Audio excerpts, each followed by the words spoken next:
साल से इजराइल ने गाजा को चारों तरफ से घेर कर रखा है। अमेरिका और पश्चिमी देशों की वजह से कोई हमारे हक में आवाज नहीं उठाता। पूरी दुनिया ने हमें नजरअंदाज किया। हमने ठाना है कि अब ऐसा नहीं होगा। 7 अक्टूबर को इजराइल पर 5000 रॉकेट दागने के बाद ये बातें एक ऑडियो टेप ब्रॉडकास्ट में फिलिस्तीन के कमांडर मोहम्मद देफ ने कही। रॉयटर्स की रिपोर्ट के मुताबिक इजराइल पर हुए हमले की पूरी प्लानिंग के पीछे मोहम्मद देफ का हाथ है। दरअसल 7 अक्टूबर को इजराइल में क्या होने वाला है, इसकी जानकारी सिर्फ हमास के कुछ लीडर्स के पास ही थी। इसे इतना सीक्रेट रखा गया था कि हमास के सरपरस्त ईरान तक को इसकी भनक नहीं लगी। ईरान को बस इतना पता था कि कुछ बड़ा होने वाला है। रॉयटर्स के मुताबिक हमले का फैसला देफ और गाजा में हमास के लीडर यहिया सिनवार ने मिलकर किया था। हालांकि इसका मास्टरमाइंड देफ ही था। उसी ने पूरी प्लानिंग की थी कि हमले कब और कैसे किए जाएंगे। चलिए आपको बताते हैं हमास के शैतानी दरिंदे देफ के बारे में। देफ 2002 से हमास के मिलिट्री विंग का हेड है।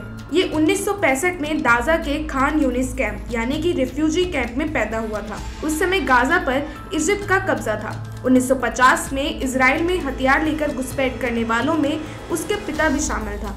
बचपन से ही उसने अपने रिश्तेदारों को फिलिस्तीन की लड़ाई लड़ते हुए देखा था। देफ ने गाजा की इस्लामिक यूनिवर्सिटी से पढ़ाई की है। 20 साल की उम्र के बाद देफ की कोई तस्वीर सामने नहीं आई है। हमास की स्थापना 80 के दशक के आखिर में हुई। उस वक्त देफ की उम्र करीब 20 साल की थी। ये वो समय था जब वेस्ट बैंक और गाजा पट्टी पर इजराइल के कब्जे के खिलाफ पहले फिलिस्तीनी इंतिफादा या विद्रोह की शुरुआत हुई थी। इस दौरान देफ को आत्मघाती बम विस्फोटों में दर्जनों लोगों की मौत के लिए जिम्मेदार ठहराया गया था। इसके बाद 1993 में इजराइल फिलिस्तीन से हजारों मील दूर अमेरिका में एक समझौता हुआ। इसे दुनिया ओस्लो समझौते के नाम से भी जानती है। ये शांति समझौता इजराइल और फिलिस्तीनियों का प्रतिनिधित्व करने वाली संस्था फिलिस्तीन लिबरेशन ऑर्गेनाइजेशन PLO के बीच हुआ था। इस समझौते के तहत 10 सितंबर 1993 को PLO ने इजराइल को मान्यता दे दी। बदले में इजराइल ने भी बड़ा फैसला लिया।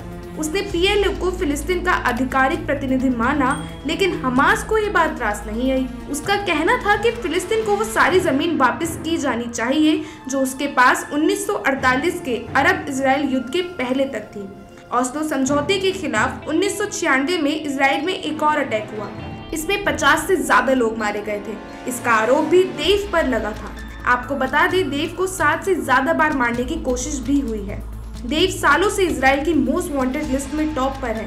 इजराइल ने 2021 में उसे 7 बार मारने की कोशिश की, लेकिन नाकाम रहा। अमेरिका का विदेश विभाग उसे आतंकवादी भी घोषित कर चुका है। अमेरिका के मुताबिक 2014 में जब इजराइल और हमास के बीच जोरदार संघर्ष हुआ, उस दौरान देफ ने ही हमास की आक्रामक रणनीति बनाई थी। हमले में देफ की पत्नी और 7 महीने का बेटा और एक 3 साल की बेटी मारी गई। देफ हमास का इकलौता मिलिट्री कमांडर है जो इतने लंबे समय से जिंदा है। इतनी कोशिशों के बावजूद देफ के ना मारे जाने की वजह से उसको बुलेट प्रूफ लेजेंड भी कहा जाता है।